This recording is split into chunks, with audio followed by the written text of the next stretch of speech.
Hello and welcome to the first game then in this little White Walker home tournament with me, Rebecca Walker, joined as always by Richard Walker. Hello. Hello. And we've got me on the left playing Greyjoy Stag, and this deck was submitted by Adam East, but I believe that Adam and Callum Gillespie worked on this deck a little bit together. Sure. Yeah. And on the right hand side we've got you, and you are playing a Lanni Alliance deck with Qohor and Stag, and this deck was submitted by Hanno Lunser.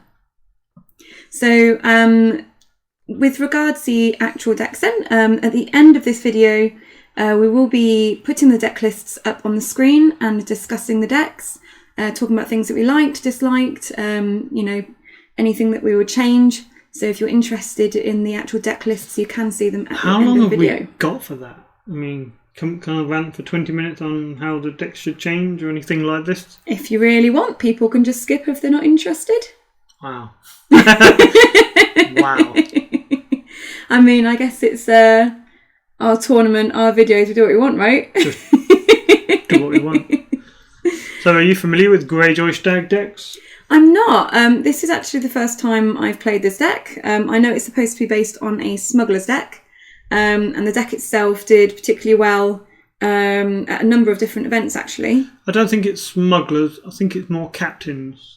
Oh, okay. Because Euron's a captain, Qohor's a captain, I think. Oh, okay. I mean, Victorian, and they're not smugglers. Or Qohor might be, but I think Corinne's a smuggler.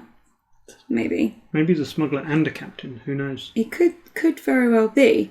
I mean, the name of the deck, according to Adam, is Qohor Pain Train. He's got a name. That's good. He did name the deck, and he did want to point out that this the original version of this deck made the top 8 in the older Shuffle regional. Then went on to make the final in Blackwater. After more restrictions to the list, it also made top 4 of Sheffield Regional and then won the Bury Regional. Callum also played this deck actually at our wedding tournament. He won, didn't he? He did. He won the tournament. So one thing that Adam did want to say about the deck was it could have done with having the Iron Mines unrestricted, but can't have everything in life. I'll tell you what, the original iteration of this Greyjoy Stag deck was absolutely insane. Yeah? Yeah, you had Great Hall, now restricted. Euron, now restricted. Iron Mine, now restricted. Drown God Fanatic, now restricted. Oh, wow. Forced March, now restricted. It had like 5 or 6, maybe even more. Well, I mean, as we heard, it had a very good run. Even after the restrictions were put in place, it still managed to win a regional. So... did all right. So look at the setup then. Yes. We've got a Lannis Greyjoy with a Vanguard Lancer and a King's Road, and you played at the gate to go and get an Iron Gate. An Iron Gate, and that triggered a Lannis for a card. Indeedy. I've set up Gold Mine, Maester Pylos, Tommen Baratheon, and Sir Pounce. Yeah. Excellent. And I've opened the Withering Cold. Yeah, I thought that was a really interesting opener. Well, I opened that because I had quite a few attachments in hand and not a lot of useful things. Okay. But the fact that I had Maester Pylos with Sir Pounce, non-kneeling, with Stealth in Intrigue, and Casterly Rock in hand, I thought, well, I'm not going to kneel, and I could do 2 challenges. So I'll open the Withering Cold, and maybe I'll see what else I can draw. Yeah, I mean, it was a good opener. It was... quite a lot of pressure during that first round, meant that I couldn't do as much that round as I'd kind of intended, so it was good. And with the marshalling then, playing out a boat, because this is now the marshalling phase, Alanis can trigger again. She's pretty good, Alanis. She's really good. I like her. Me too. I know you do. You're like blooming obsessed with her. Remember you were... Draws cards. I remember you were just like obsessing over her for a little while. So playing out the shipment, I could draw a card from Alanis, and I could also put in an eager deckhand as well, because it was a warship. I've used my King's Road to play out Euron. I've got to say, I much prefer to be playing your deck. I think I prefer to be playing your deck, because I quite like Qohor. I really don't like Qohor. It's not that I don't like it. You struggle a bit with it. It's more that I don't particularly like the interactions of sacrificing a card, searching through the whole deck, finding the card, shuffling the whole deck, put it down, do another challenge, sacrifice a card. I just think it. You have to really plan ahead. And I think with Qohor decks, you have to know your decks really well. Yeah. You know what attachments there are in there. I just think it's really time consuming. And I just don't like it. I'd rather just get on with the challenge phase, get the round over and move on, rather than spend, 2 or 3 minutes shuffling my deck every round. Yeah, that's fair enough. That and the fact, like you say, you do need to know the deck very well. So, of course, I haven't played this deck before, so the triggers of sacrificing the attachment to go fetch another one might be bad. Yeah. In fact, I know there is one bad choice in this match, as I recall, but we'll get to that. Yeah. Yeah, I think we should probably explain what this little tournament is actually, in case people haven't seen the Facebook posts. So, obviously, it's a little bit difficult to attend tournaments at the moment, especially face-to-face ones. So, we like to record our games on an actual mat.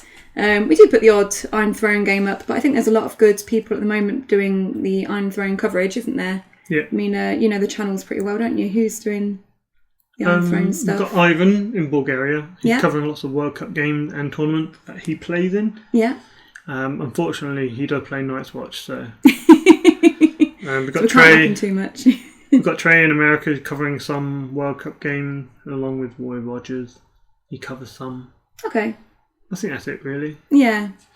I have recorded a few of my own iron throwing games and uploaded them to our channel, but I never ever made them public. I can see why you would do that, honey. My decisions are bad, especially when I'm watching TV at the same time. Yeah, it probably doesn't help. So if you want to catch iron throwing games, you can find those on Trey's channel and Ivan's channel. So we wanted to try and get some sort of on the screen ones. So for this tournament, we asked viewers to submit deck lists, and when we had one for each faction, we had them randomly paired together using a number generator, and also randomly allocated to either myself or Richard. Could you believe, the top 4 factions are Baratheon, Greyjoy, Targaryen and Stark? I got none of them. I got the other 4. I cannot believe that. It was quite funny. The videos that you'll be watching is pretty much the first time that we've ever played any of these decks. Pretty much the first time we've actually really looked at the deck lists properly as well. So you've made a start in this round then. So I've done 2 intrigue challenges. You defended one with Euron, as I recall. Yes, but you still won the challenge, I think. That might have been the second one. I'm pretty sure you win both intrigue challenges the first round, because you stealth past Alanis. Oh, did I have an extra? I had the Warhammer and Pylos, so he was 5 strength. That was it. And then I didn't defend the second intrigue. So you got that one unopposed. So you can see you've got the power there. And you're just deciding when your Qohor trigger. This is the other thing that I don't particularly care for in Qohor. Spending so much time thinking about what attachment do I have. Trying to look through this deck right now and think, right, so I've got a disputed claim in here. I've got a bodyguard, 2 bodyguards, right, okay. Yeah. Because when you don't know it. Yeah, I think with Qohor it'd be quite nice just to have a list next to you, wouldn't it? Like, these are the attachments that you have. These are the costs. So I just decided to sacrifice the Warhammer.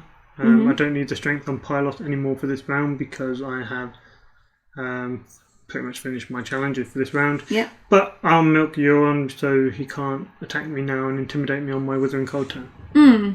I found this quite interesting. I personally was thinking, he's going to milk Alanis, because Alanis had already drawn me 3 extra cards this turn, and, card draw wins games, right? However, you have played you at the gate, so no more plot Alanis. You're going to get a marshalling Alanis and maybe a challenge phase Alanis. And, yeah, it is good, but the intimidate is the specific thing I didn't want my board now out for the next round. Yeah, which is fair enough. But if I'd done a challenge with Euron, it would have meant that he would have been knelt for next round too. And as Silence was knelt as well, then they would have been knelt out next turn. So I think it's worth it though. Yeah. You're on kneeling out one of my characters. Like, let's say you did a military challenge. You kill one of my characters, and then you intimidate another one, and now what? Yeah, that's fair enough. I did do the military with the eager deckhand, so that went through unopposed, and you claimed the bodyguard. I know you was concerned that I might have a Read Not So to get rid of the bodyguard and then kill I was, yeah. another character. That would have been sad. But yeah, I did not have a Read Not So. So second plots, another annoying one from you. King of the North means that I can't get my Lannis triggers. Luckily, my silence is now anyway, so it's not going to affect the stand of my Euron. But it does mean I'm not going to be able to do, the other things that my deck likes to do. And I've played Time of Plenty, simply because I wasn't really sure what to play at this point. Time gave me a bit of extra gold, an extra card for more options. Because I feel like, although Lannis gets your card draw, because of Euron and the jumping boats thing in, the deck kind of needs a little bit of extra card draw to sort of support that. I don't know how you feel about the Greyjoy Stag deck. Have you played it much? Yeah. Well, I played the Greyjoy Crossing that I played at National, which is basically the same but without the Stag card and with other Greyjoy cards. But the principle is the same. Mm-hmm. So you use your Victorian and your Euron to win your challenges and get some pressure through. Alanis just draws you cards. Every time a boat enters play, which can happen in marshalling or challenges, she'll draw you a card, and that in turn fuels your draw, which gives you more boats to play. And it's good. You want to go first because Euron has Intimidate, and you can pressure the rest of the board down, which synergise nicely with your Iron Gates for even more cards, for more boats. So this is what I like about it. And with regards to Hanno's deck, do you know anything extra about it? I mean, we obviously discussed Adam's deck a little bit at the beginning there. Yeah, I mean, it's Qohor, it's rushy, it has Alliance of Casterly Rock Cersei, the one that doesn't kneel in intrigue challenges, and gets power whenever a card is discarded from the opponent's hand. So it can be quite rushy with the Qohor trigger. It has Warhammers to give her Intimidate. You could use Dispute Claim to give her Renown. So Pounce is good for maesters like Pyloth. Yeah. Because Stealth, non-kneeling, intrigue challenges when you have Casterly Rock, especially with Cersei out, is really good. Yeah, I mean, I've actually got quite a bit of information from Hanno regarding the deck. All right. There's a lot. I'm not going to read all of it, but basically, he loves Patchface. Which I think I discarded from hand at some point during the game. You did? Oh, please. I would have used it with the gold mine. So I think Hanno was saying that he looked at Nico's Fear of the Babies deck. That was it. The original. The original. And was given Nico's blessing to modify the deck to please Patchface's needs. Nice, that sounds sordid. It does a little bit, doesn't it? So there was quite a lot of cards changed in the end by the looks of it. But this is Hanno's baby. He loves the deck. It's his favourite Thrones deck, apparently. The Mighty Sir Pounce, apparently the second coolest Thrones card after Patchface. Again, I'm a dog man, not a cat man. Sir Pounce is pretty good, though, in this deck. He did a lot of work for you. Well, the card is good, yeah. Just the fact it's a cat. It's Who likes cats, yeah. Right? Any weirdos like cats. Yeah. God, I hate cats. Look, honey, look out the window. Our neighbours are not, social distancing. Thank you for that really relevant detail. Our viewers want to know about this. I'm sure they want to know about our neighbours not socially distancing. If we should report them, hit like. If we shouldn't, hit dislike. No, I don't want loads of dislikes on the video. Don't be silly. If we shouldn't report them, hit like. If we should, hit like. You're a dork. You're an absolute dork. Sorry. So I've marshalled a duplicated Renly on the King of the North turn. I think at this point I do have the Hound in hand, but you milked him, so that was sad. Yeah, I was going to say milked Renly, not the Hound. But yeah, I mean, you've got Castle Rock out there, and Hanno just point out that Castle Rock is the key card because everyone can become a cat knight, but the Castle Rock really makes it worth it. I wonder if multiple people become cat knights in this game. I'm trying to remember. I think it does happen. Does it? Does someone else become a cat knight? Yeah, and it's because Sir Pounce can be discarded with Qohor to get something else, which means you can get another copy from your deck and put it on someone else. Mm. So those drowned men that you've marshalled are annoying. Yeah, they're like big strength. 6 strength at the moment. Sounds about right. It is, but I calculated it. Cool. So, sorry, I've just discovered that apparently I was eating Jaffa cakes at some point and I have melted chocolate on my jeans, so that's good. I wonder what the hell you're doing. These are in a really unfortunate place as well. Yes, inner thigh. I wonder where you're scratching your inner thigh. You don't give everyone weird images. I'm really distracted. I don't know where we are now. Anyway, we're playing a Game of Thrones on the screen. Yes. And you've done an intrigue. There I've we finally go. done my Qohor trigger of discarding Sir Pounce and getting a Widow's Wail. Ah, okay. So my reasoning for that is I can win a power challenge now with just him. Yep. If I stealth the drowned men. You can indeed. So that fourth is, I mean, I don't know if it's important to you at all, but I figured if I just stealthed the drowned men, you could defend with the Lanni and win. But I wanted to win. So I could get my next Qohor trigger off. Yep. Makes sense. So you've stealthed Alanis. I defend with the Vanguard Lancer just so it's not unopposed. But that does mean, as you say, that you can now do the Qohor trigger again, so getting rid of the Widow's Wail. It's worth pointing out at this instant, I thought there were 2 Widow's Wails in the deck. Ah, what were you going for then? You're going to put one on Renly or something? No, you can't sack a Widow's Wail to get a Widow's Wail. Oh. But I did think there were 2 Widow's Wails in the deck. Oh, okay. But there aren't. That's sad. That's annoying. And I've gone to go get a Maester's Chain for Pylus so I can get rid of the milk from Renly. Yeah, that was a surprise. I didn't even know what it did. I was like, but surely you have to know the character. It's like, no, you just know the attachment. This is what I prefer about Qohor, that you can fetch answers like that. I'm less of a fan of using it to get power gain and things like that. But getting answers to dispel your opponent's trick seems nice. Considering you're not a massive Qohor fan, how did you feel this was to play? I felt like my brain was foggy and heavy and it was confusing because I didn't know the deck very well. Okay. I think with a few reps it'd be a lot smoother to play. Because at this stage you're having to constantly think, what's in my deck? I can't remember what's in the deck. I mean, I'm normally like that with decks after about 10 times playing it, to be fair. 10? Yeah. 100? Yeah, also. So I ambushed out another Pounce from my hand onto Pylos.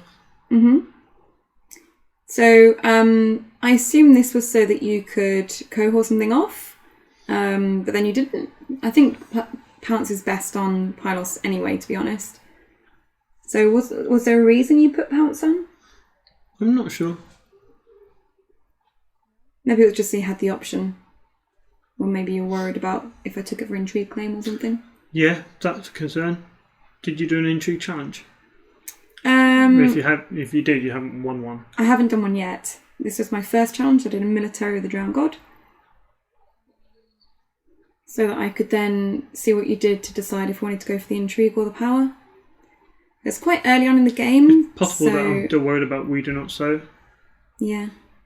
I wanted to give you an alternative target instead of the Maester's Chain. I mean, there's a milk. Patchface is gone. Sorry, Hanno. Perfect. This is the best result. So I've got an unopposed intrigue there. In the dominance, I think I got Dom as well with the gold. And you have dominance action, nailing the mace's chain to remove the milk off of Renly, which is very annoying. You didn't remove the milk off my Euron. Don't understand why you didn't do that. Never mind. Euron and Pylos are not friends. They should be. Renly and Pylos, brothers. Are they? Not actual brothers. Oh, I was going to say. They're like, Didn't know that bit of lore. they're like bros, not actual brothers. Oh. Not blood brothers. Okay, that makes more sense. You're welcome. I was just thinking, I'm sure they're not actual brothers unless he's a bastard. He's not a bastard, he's just a maester. So your deck seems okay, it's going quite well. You've got locations, you've got characters. You just need to take control, I guess, and have your triggers. Yeah, I feel like you're in a good spot. I'm in a good spot, but I still feel like you're controlling me quite well. Like the first 2 rounds, your plots were really good. Playing the Withering Cold really slowed me down, and then the King of the North again really slowed me down. But this round, I feel like I've got a bit of an advantage. So I've played First Snow, noticing that a lot of your characters seem quite small. And Pylos is getting a little bit annoying. Whereas you've gone for Supporting the Faith, which is actually slightly detrimental to you at this point because of this, because you're going to get the Pounce back to hand. Yeah. Widow's Wail, although you've only got 1 in the deck, you didn't realise at the time, so if you had drawn an extra one, if there was one in there, then you could have ambushed that, for example, if you'd had the gold. Which I wouldn't have, yeah. Well, my thinking is here, if I can get an attachment on the board onto Venli, then what I can do is I can win a challenge on attack, Qohor off whatever the attachment is, get a Warhammer, put it on Renly, so 5 strength, trigger Renly to jump Tyrion into play, and then do an intrigue challenge, and he'll get me gold, so I can ambush the Pounce back in. That's pretty cool. That was what I was thinking. It didn't quite work out that way. I changed my mind. Okay, well, I guess we'll see in a minute, won't we? So I've got, 6 gold there? Oh yeah, I was like, do I save some gold for this? But I decided, thank God, to do it in the marshalling phase. Because I genuinely had forgotten I was going to lose all my gold. And also it meant that I got to draw a card from Alanis. A card from Alanis, which is nice. I think it was a dupe for Euron. As I hadn't drawn any Risens, and obviously there aren't any Iron Mines in the deck, it was nice to... Do you think Alanis should have been lower strength to combat the strength of her ability? I mean, I think I'd still play her if she was 2 strength. Because she's really good at drawing cards. Yeah, but then, it forces you to build a very specific kind of deck. Not especially. It forces you to put more locations in. But most Greyjoy deck like to have around 30 characters and 20 locations. I guess so. Annoyingly, I had another card that I could have put into Shadows. But I was like, I'll save this gold so I can bring my card out of Shadows. Fucked it! Yeah, I'm a dork. It's alright. It's like that thing where you play First Snow and then you marshal out Chuds. Yeah. That happened a lot as well. It does.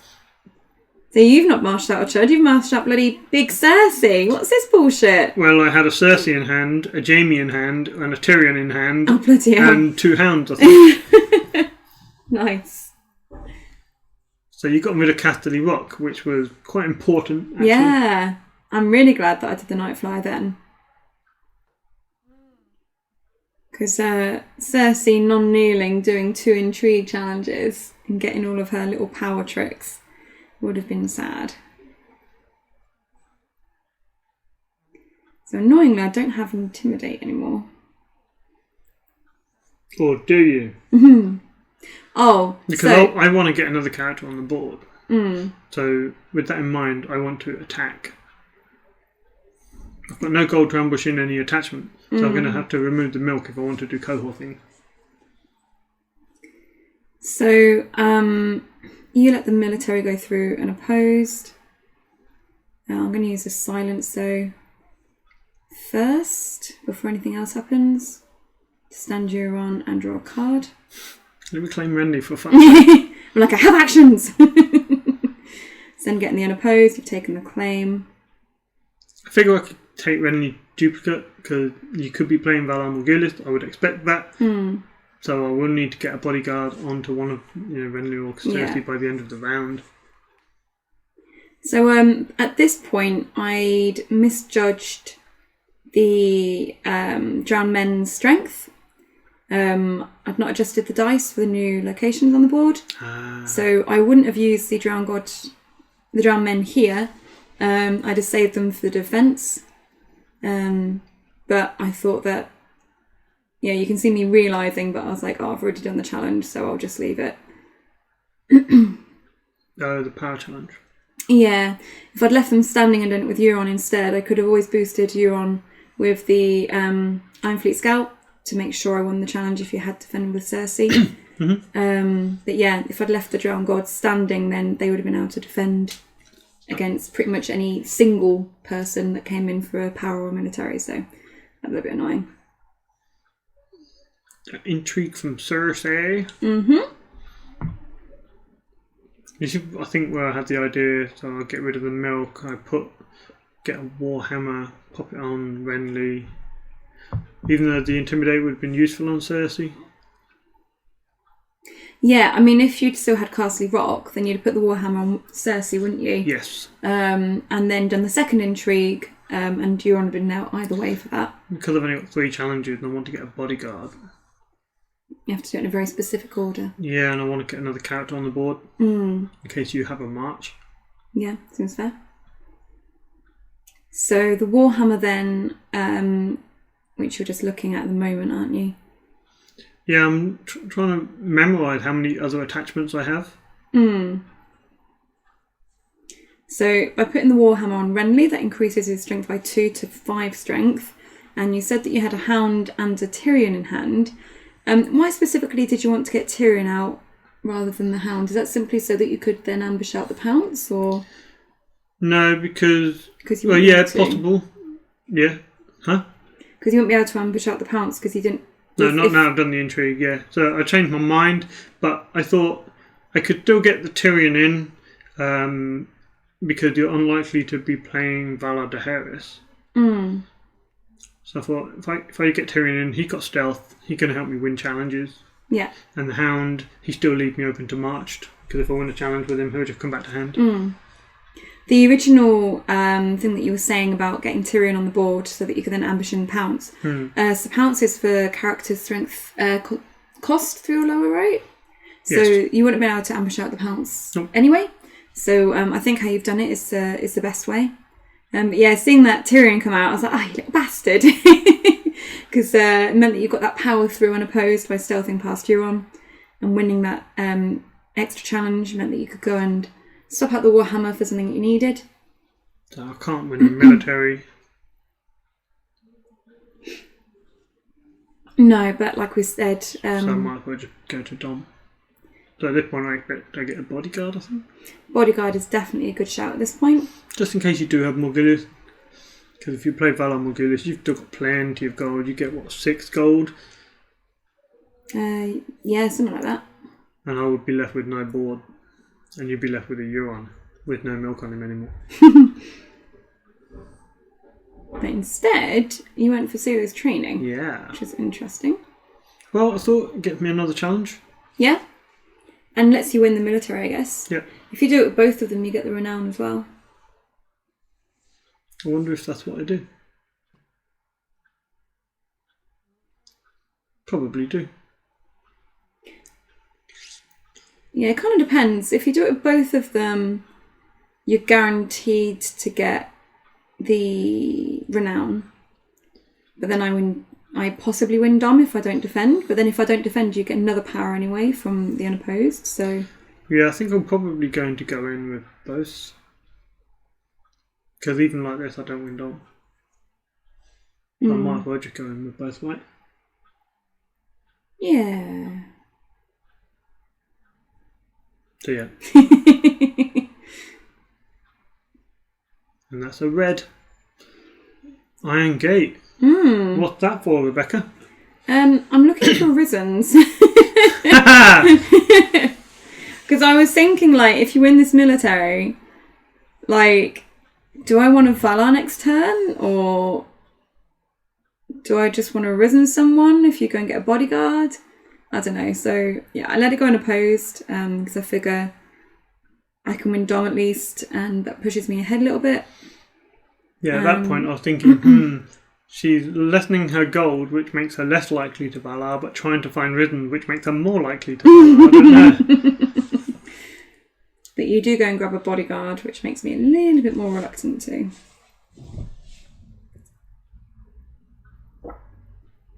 Yeah, I think a bodyguard at this point is definitely important. I think the Cersei is a good shout. I assume that the decks, I can't remember off the top of my head, but we'll have a look at the deck list at the end. The deck's probably got more than one Castle Rock in there, so you've probably got a chance of finding another one at some point. Yeah. And having her protected would be important. Oh. There's just a slight shift on the screen there. It's just because I had to change the battery. Oh, right, okay. Don't worry, nothing happened. Our batteries seem to be running out quicker and quicker. Do we need new batteries? We've got like 10 batteries. Yeah, but are they all running out? No, they don't even last for a whole game now. It's only because our games take a little while. It's only been 30 minutes. Oh, might have been the second game that we'd recorded on this battery. Possibly. Yeah, I think it was actually. Pretty sure we recorded the Start Martell one. Yeah. But the people have spoken. They wanted to see the Greyjoys against the nefarious Lannisters. They did. I was quite pleased to see how many people responded to the little vote this morning. I was amazed, actually. But yeah, it looks like this deck was the one that people wanted to see the most. Nothing burns. Really annoying. Gets rid of my attachment on the board. Yeah. Which was... Bodyguard. Yeah, and it was really important, I think, because I really wanted an attachment. That gives you an extra gold as well for your marshalling. Yeah, and it gave you one less gold because you had to get rid of your location too. Like I said, annoying. I don't think I actually took all the gold, if I remember correctly. I think I remind you. Yeah, you remind me a little bit later, like as I'm marshalling. I'm looking at my cards now. I think I draw another Tommen, which means gold mine becomes more useful. Yeah, because he's dead, isn't he? Yeah, so I draw a milk. Yeah, which one of those three do you milk? I know. Cersei? Possibly Cersei, because she's A, non-kneeling, and B, gets power, but then Renly's really friggin' annoying. Renly and Tyrion are both sources of economy. Renly more so, though, right? Now, it's on rounds like You Win or You Die that are really useful. See, I think I'm on 9 power, I can maybe close out. You know, a Cersei trigger. Not anymore. Not anymore, no. A Cersei trigger, Renown Renly, 2 claim power, disputed claim for Renown on Cersei. That's 5. And then if I can get an unopposed because of Tyrion. Yeah. So I might just be able to force it through. Might just be able to force it through, which is why I played You Win or You Die. But the Hound is really good with You Win or You Die, because the card in hand you're going to discard anyway. You can just discard them with the Hound, especially if you also have a card in your hand that has the traits of Cat and Knight. So you just reminded me that I should have had the extra gold, which was actually really handy because it meant that I could just about afford Victarion. Great. What are the ethics on whether I should have kept Stum there? If you think I should have kept Stum, like the video. If you think I should have owned up like I did, like the video. I'm pretty sure that when people miss stuff like that in videos, normally you're like, it's down to both players to recognise this. Yeah, it is. And you didn't recognise, I did. Yeah, but it was your card. Your agenda. So, I appreciate you pointing it out. That's all I wanted to hear. So, I think onto your marshalling then, seeing as I have no gold left. The most annoying thing about playing you is that you win initiative on pretty much anything ever. With your 100 initiative modifier. I was going to say, it's like you play You Win or You Die, but I still beat your initiative by like, what, 3, 4? Yeah. Yeah, you had 2 from Silent, another 2 from Hulk, another one from Night Flyer. Oh, so cross when you put that bloody brothel madam out. Like, I spent all my gold! Brothel madam. Crescent. Yeah, I had Little to bastard. think about this a little bit because I had the Hound and Serpount that I wanted to play. But I thought, well, I can use Renly to get the Hound in, and I can use Tyrion to get the Pounce in. So as long as I can do that, I can afford to play these two cards, Crescent to unmilk Cersei, and the Bottom Madam. Yeah, I think that was important. Cersei's a really big threat, I think. I was feeling a lot more comfortable when Crescent and the Bottom Madam weren't on the board. I was thinking maybe I can sort of not close it myself, but like get in there a bit. Get in there a bit. But as is, you know. Is that what goes through your mind when you're playing? It's like, there's only Cersei, Renly and Tyrion. I'm going to play Victarion and get in there a bit. Is that what your brain tells you? No. Is that what you actually think? I'm going to get in there a bit. You're such a troll bag. Look at you giggling like a little schoolboy. I don't know what you're talking about. Uh-huh. I'm very composed right now. Sure. So the Hound has hit the board. And I have 2 gold. You know, I generally didn't actually notice you get that 2 gold, like, at all. But, yeah, having the 2 gold is definitely handy for getting your pounced in, I guess. Yeah, Trigger Tyrion should have been a big clue to me getting gold. I don't remember hearing that.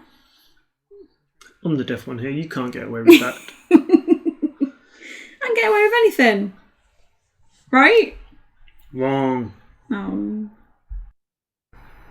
So, what's happening on the board, dearest darling? Don't know.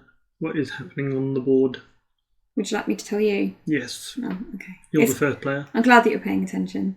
I've done an intrigue challenge with Euron. I then threw in a boat using silence to restand Euron, which you were pleased about because you were worried that it might be a strength boost boat. Yes. But as is, you don't have to worry. The reason I restood was just in case, because you were sitting there with an evil glint in your eye and 2 gold, just in case you had a nightmares and you wanted to nightmares my silence. Now I'm just thinking of jumping in to pounce on the Hound. And I'm thinking, you know what? I can jump the pounce on the Hound, do an intrigue challenge with the Hound, non-kneeling, and then just discard a card to keep the Hound on the board and do another challenge because he still stood. And I'm feeling a bit smug about that realisation. This is like one of those old wives memes where it's like the wife's laying in bed like, oh my God, why is he so quiet? Like, what's he thinking? You know, he must have a nightmares. He's going to nightmares me. He's thinking about all the horrible things he can do to me. Yeah, that's what he's doing. And in your head, you're like, I could play a Sir Pounce and make him a hound cat. Oh my God. That didn't enter my mind. Oh, it totally did. Just admit it. It's something of a weird juxtaposition. The Hound cat. The Hound cat cat. Hound. This is kind of wrong. What have you done? There's some sort of paradox opening up as we speak. Yeah, you've drawn like cats and dogs in harmony. With a sword and a knight. Interesting. So you've got rid of Pylos. And you're intimidating. Yeah, so this is the reason why it's difficult to choose a defense. Because you wanted that stealth standing. I did. Makes sense. Especially as you know, Victarion and Euron can basically restand as needed. So A new Victorian now. Yeah, Euron's had his stand. Oh, this is the round I make a fuck up. This is the round you make the fuck up. So, just before you do anything else, you keep trying to take claim before I finished all my actions. Using Victarion's ability to restand him and also to give him renown. And then we get unopposed, claim, and renown on Victarion. So I'm feeling a little bit safer, but I'm still kind of concerned. You've obviously got a renown character on the board. You've got Cersei, who's really annoying. Here we go. Intrigue. Intrigue. So I can't win this. I'm still a little bit concerned that you might rush ahead because of the 2 claims. So I decide that I should at least stop it being unopposed. Thinking that between Victarion and Euron I had enough to defend the power, possibly. And the Lannis wouldn't make that much difference, maybe? I don't know. Depended what you went in with, I guess. So you have 15 strength of power on the board. Yeah, I think you had like 16 or something. I had 15 as well. Oh, okay. Yeah, so I wouldn't be able to do it anyway. But I can Qohor the pounce off for something. Yeah. So you get the Warhammer and the Vanguard Lancer from my hand. Then you Qohor the pounce. Which is sad. Poor pounce. And I'm like, did you want to react with Cersei? Yes! I'm just checking on my Qohor before I triggered the reaction. Although I think it's the same window actually, because it's after claim is applied. Oh no, it's not. Hers is a reaction to the cards being discarded from hand, isn't it? So, so technically that happens first. So I've got Intimidate now, which is nice. Yeah. Yeah, really good, because it means that you can get at least one challenge. Actually, I was going to say you can get an opposed, but then Victarion can just stand himself again, can't he? Yes. I like Victarion. I don't play a lot of Greyjoy, but they're quite fun when I do.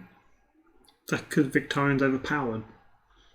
If he was 5 strength, he might be alright, acceptable. But 7 strength, he's just too much over the top for as many triggers as you've got boats. So I think here this is where, as we say, you make a bit of a mistake. Oh, yeah. I think here you need to do the power. Alright, I'll tell you what my thinking is. I can do military with the Hound and Renly. Win the military challenge. Right, you will obviously block and stand your Victarion, and I have a 6 strength Cersei, so I'll Qohor off the Warhammer. Then I will get Widow's Wail to +2 strength Cersei, so I can win the power challenge as well. Okay, it sounds like a good plan. Yeah. So you're doing the military then. And at this point I'm thinking, well, at the moment I can win the power. I mean, really, I should defend with Victarion and then just restand him to stop you getting the unopposed, I think. Looking for rhythms again. Yeah!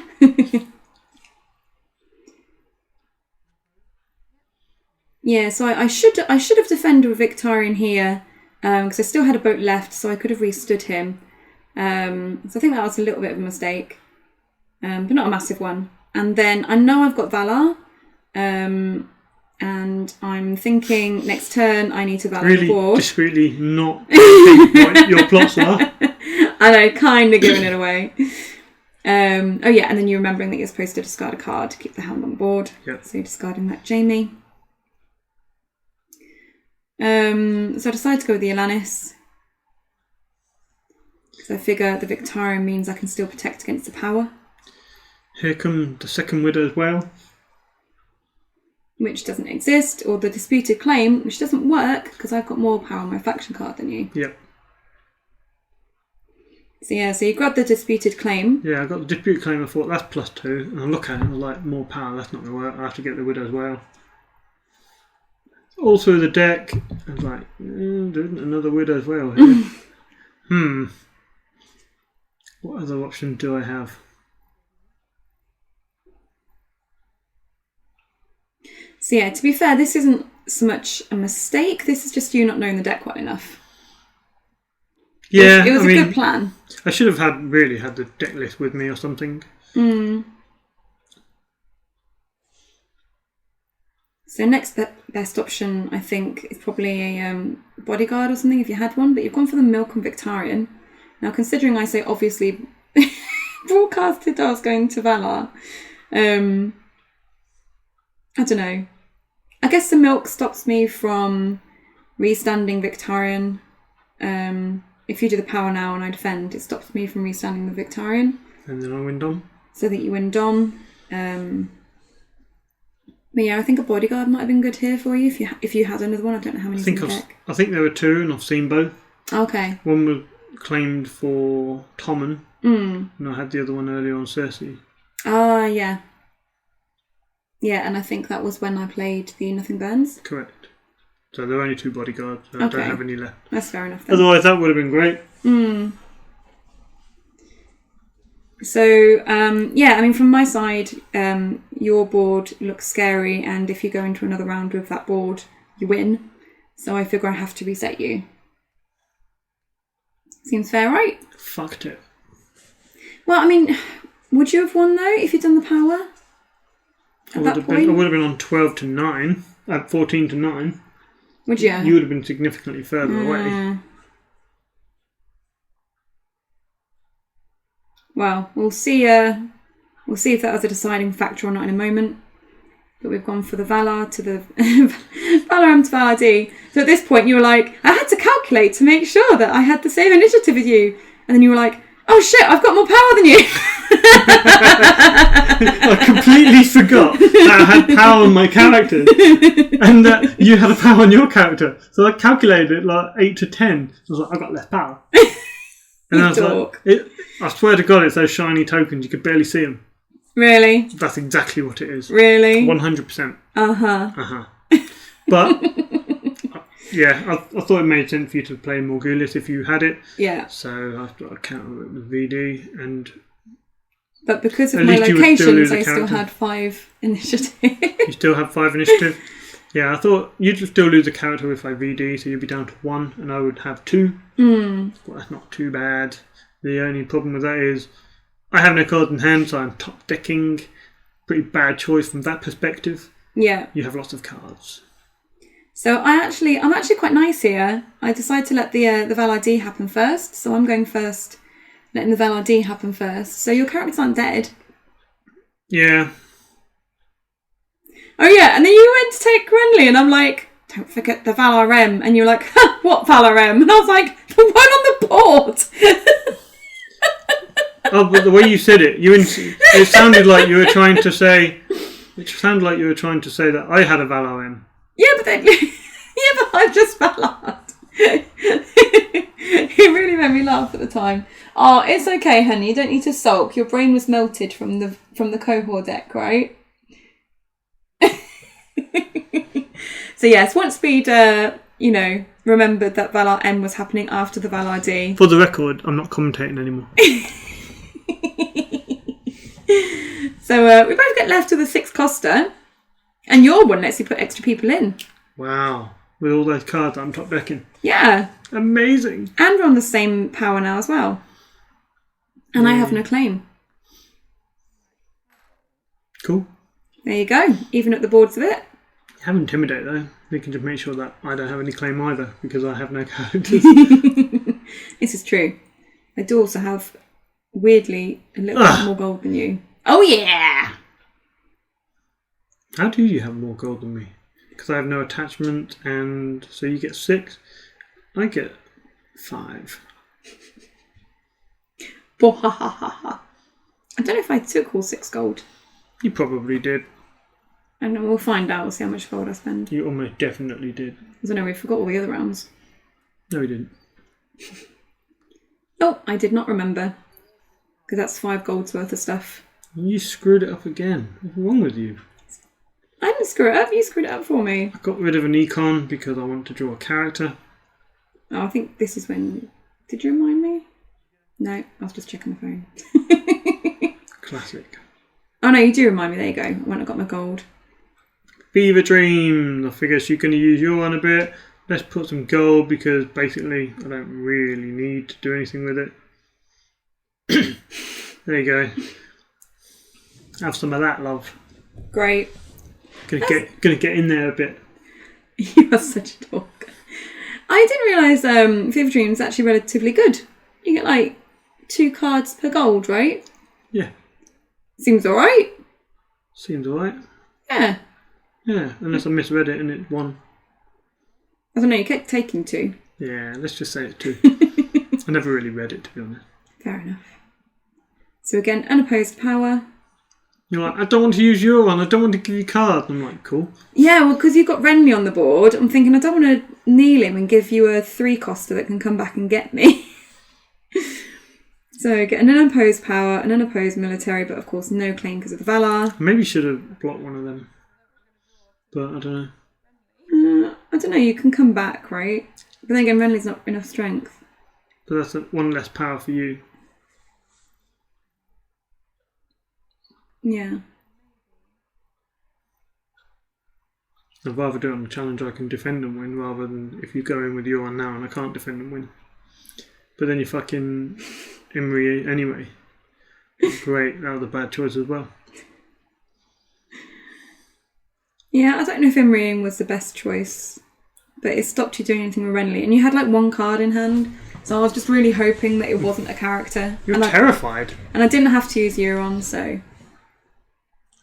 But yeah, because if it was like a power icon or something, with stealth, with Pylos... Power icon with stealth. 2 possible cards in a deck. So Marcella, who basically is blank for all intents and purposes, going to do a challenge to get Euron now so I can draw some cards. Yeah. I mean, I'm not going to let you get that power, but it means that you get 2 cards at least. Also means that you tie Dom. I'm not certain, but I'm fairly sure I drew the 3rd Tommen. Oh, great, well at least I've got a gold mine. That must have been annoying. It happens. My fault I'm top decking, really. So Riddle into the Late Summer Feast. Did you play that for the initiative, or were you hoping to actually copy something? I probably played it because I didn't want to play the other plot. What was the other plot? No idea. Rationing, I think. Oh, okay. Yeah, I guess it doesn't really do anything. I couldn't think of any reaction that you might want to trigger in your deck. I thought play Riddle might get lucky. So you've got a bit of economy, putting out a chud. Chud? Still got a couple of cards in hand and still got plenty of gold. Yeah, I don't look very happy though, do I? No. So you're getting rid of Castle Rock, okay. I don't have anything non-kneeling intrigue anymore. No, but you can't have Tommen in hand if you didn't get rid of him, right? What's that dude? Gunther? Gunther. Son of Gan. That seems like an alright board. Yeah, it's alright. Not very strong. Can't push through power challenges. No. But, again, Late Summer Feast. You've got Renly. Might be able to put something else extra out. That's my hope. And the Fever Dreams as well. Yeah. Got opportunity to draw cards. That's nice. Too little too late. I put myself in a position where I had to reset on a hand of 0 cards, so... Well, you know I was resetting anyway, so it kind of worked. Stealth is always good.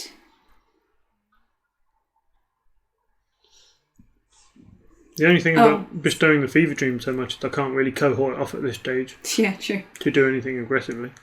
Just a note on this one. So I paid for Saladar, and then... Salador, sorry. Didn't realise I could use it on my own locations. Yeah. So I already paid a gold for something else. But then you said, you can use Salador. So I took the gold back, reacting with Salador to gain the extra 2 gold. Yeah, you're pretty good when you've got refurbished hulks which don't do anything. Yeah, it's not like an Invictarian at the moment anyway, so... So I got the 2 gold, but then I only actually used it to put a Warhammer out, I think. What are you? Plonker. Yes. Oh yeah. So Warhammer on Victarion, meaning he's got a bit of extra strength. Euron. Oh yeah, you're on. I mean, I'm a little bit concerned that you gave Euron, who's having fever dreams, a Warhammer. He could do anything with that. Yeah. I'm not talking about game-wise, I'm talking about... I know you were talking about just whacking someone on the head randomly, right? Yeah. Yeah. You look so confused when I mention it. Oh, it takes me a minute to figure these things out. My brain doesn't work as quick as it did. That stealth on your Davos seems annoying. Annoyingly great? For you. I think you win the game now. Because you can push through a power challenge with no problem. You've got Intimidate. 6 strength, Intimidate character. Again, it kind of depends, doesn't it, on what you've got in hand and what you can chuck out onto the board. I guess so. Oh. I'm looking at Gunther, I'm thinking, sure it says you pick. I'm sure I said that to you, but now you're giving me a choice. Yeah, I had 2 dead Lannis in hand, so I figured I'd take her. Fair enough. Seemed good. Yeah. Poor Lannis. So you're doing a little chump power there. Trying to nail my board out, stop me coming back, I guess. Well, the last thing I want to do is just get an unopposed power, take me up to 10, and then you just come in with the power challenge and win the power challenge. I need to make sure I keep good stuff standing. So I decided to defend it, but that does mean that you got the draw from the Late Summer Feast. but I figured defending the power was the most important, right? Sure. And then it's not like you're non-kneeling, so you probably want to leave it there now, right? I remember now. What? I remember what you do, you filthy human being. I remember what I do too. It was great.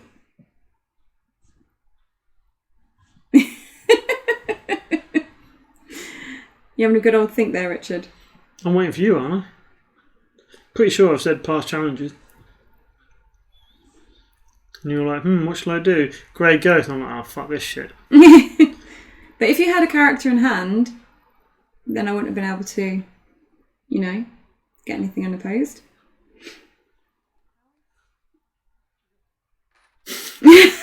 I'm like, yeah, I'm going to get a character in hand now.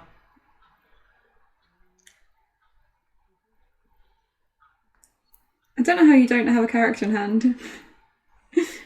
So I get unopposed, claim, and intimidate. Maybe I'll get a character now. Oh yeah, sorry, the Lakesmore Feast. So I do the military, which is unopposed, and that's the game. Woo! Hey. So congratulations, Rebecca and Greyjoy Stag. Yeah, congratulations to Adam, I guess, for supplying the deck. So your deck has beaten Hanno's deck. Don't know how much of that was due to Richard just being rubbish. I think I could have just won it on that round if I knew the deck, knew the attachment. Yeah, I think you probably could have done a bit more with it. Smashed you. So, yeah, we'll just pause there for the moment and then we'll go through the decks.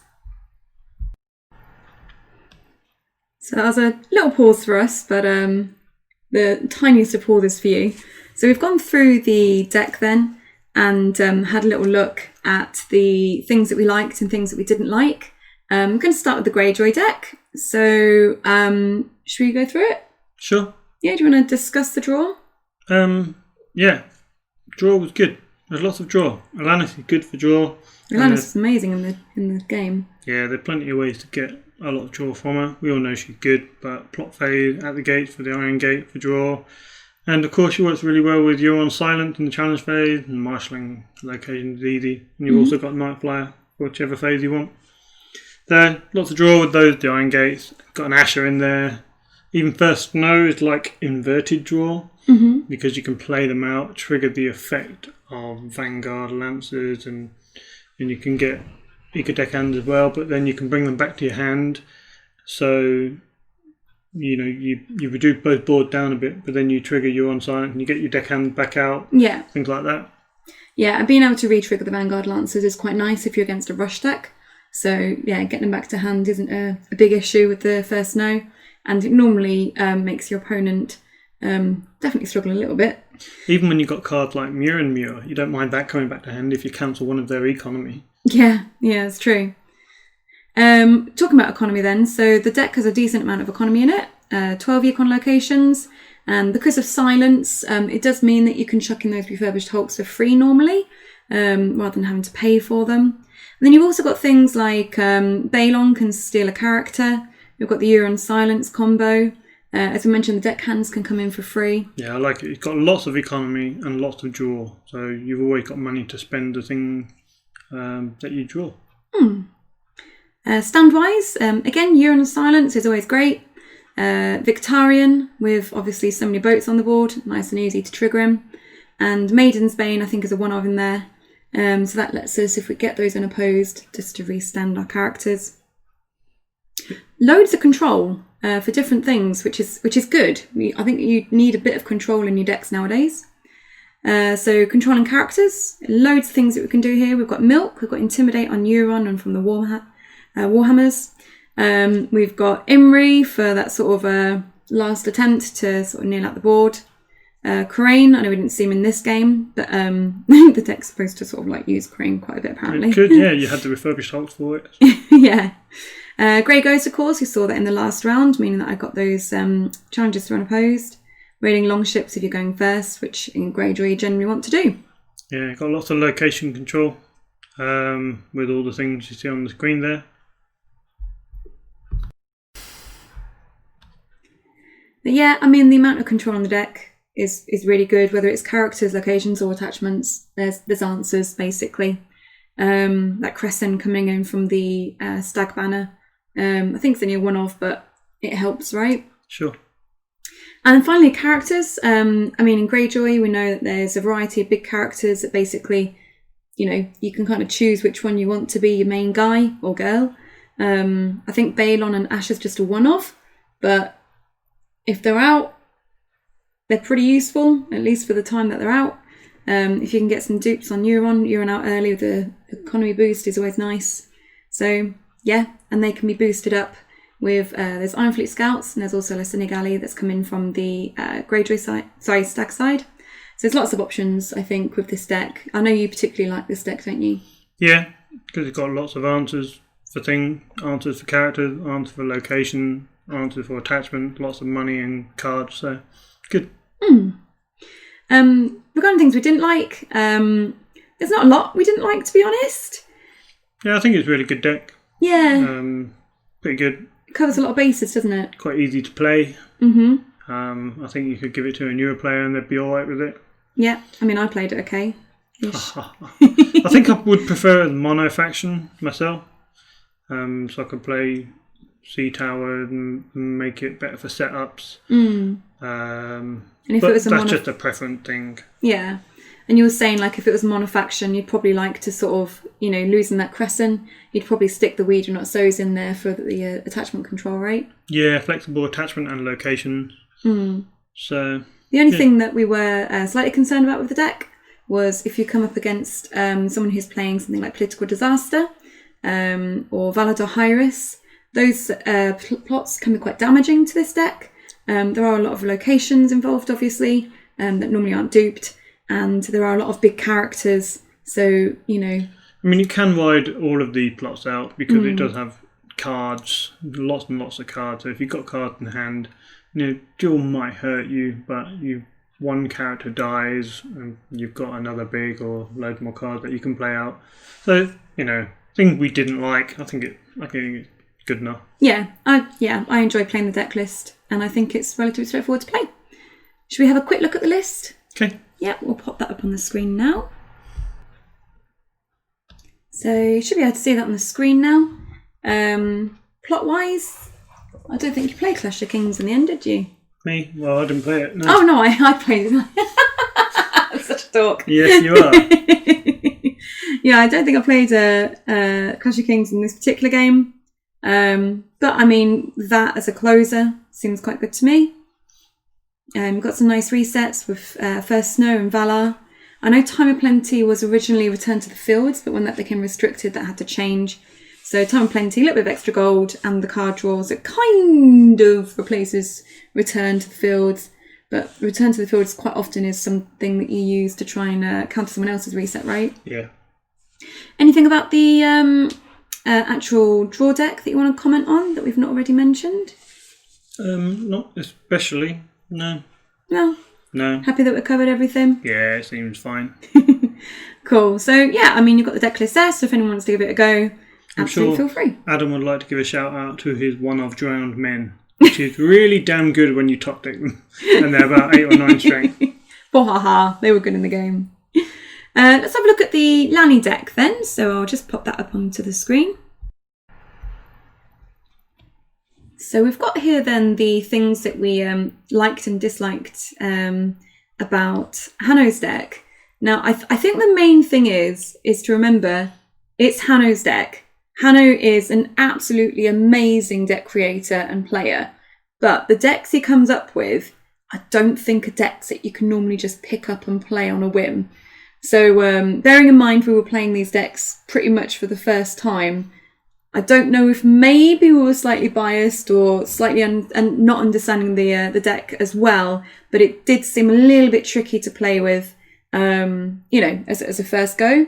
But I think in the long run, once you've had a bit of extra, practice with it, if you really know your deck list, which of course with the Qohor deck especially, I think is really, really important. Yeah, no Greyjoy Stag, is it? Where you can pick it up. No, you've got to go first and do challenges and just play what you draw. Just when you need to make choices. Yeah, you need to know the list.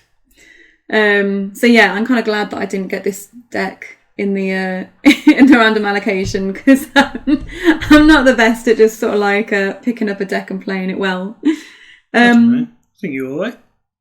And we get the easy ones. So what do we like about it? Yeah, so well, I mean, you go through it for us. Yeah, I like Terry and Renly for economy, along with the 10 limited. Although I do feel like 10 limited in a 75 card deck is a little bit tight for econ, but I'm glad there were some other options to gain gold or put character into play. And one thing I thought about after reading the list again, maybe the riddle's in there to hit the at the gate, because there is one of Gates of the Moon, but no at the gate. So perhaps that's what the riddle's there for. That's not something I picked up initially. That's fair enough. You opened with the Withering Cold in our game. I think that at the time you had Pylos with Sir Pounce on him, so the non-kneeling Sir Pounce character with the Castle Rock worked well for you, as we discussed in the game.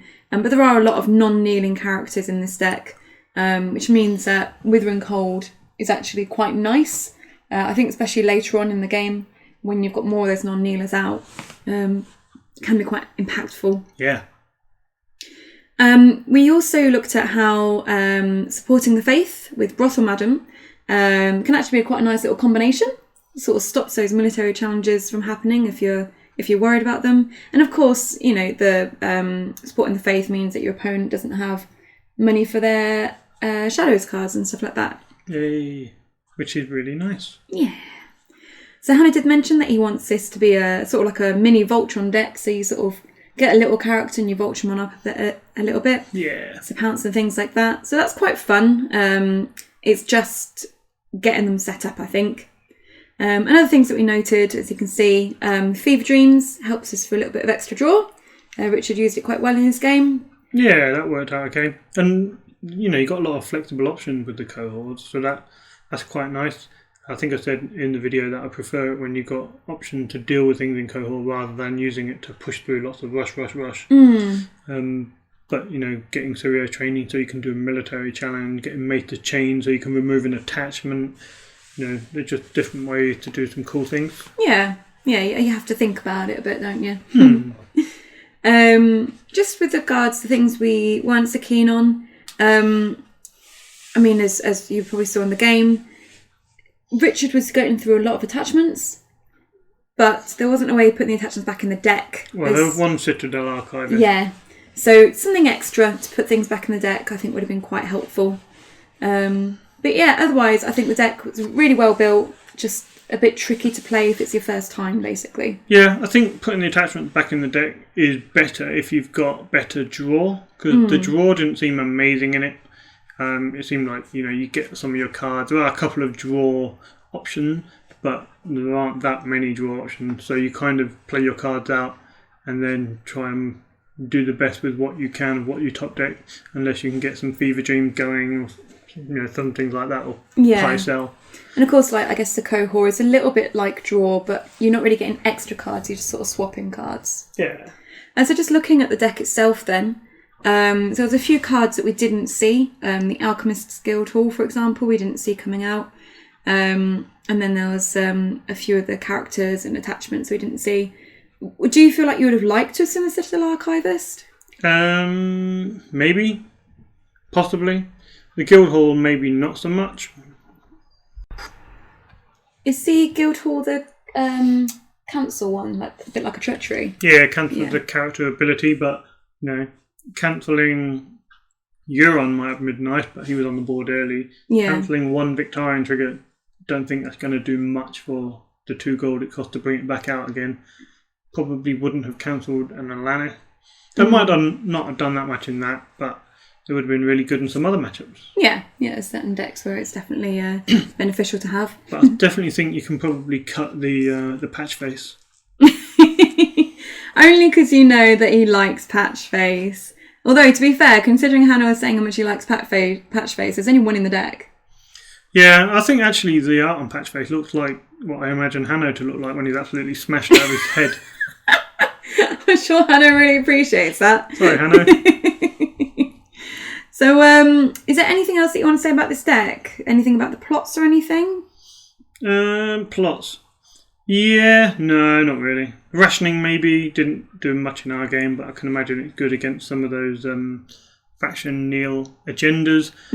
I think this deck's very good when it goes first, and if it's not going first, you're very susceptible to your opponent not kneeling your stuff out because you want to keep your thing standing so you can hit back and then chain all your Qohor triggers. So I think that's probably why a lot of these plots have high initiative, which is good.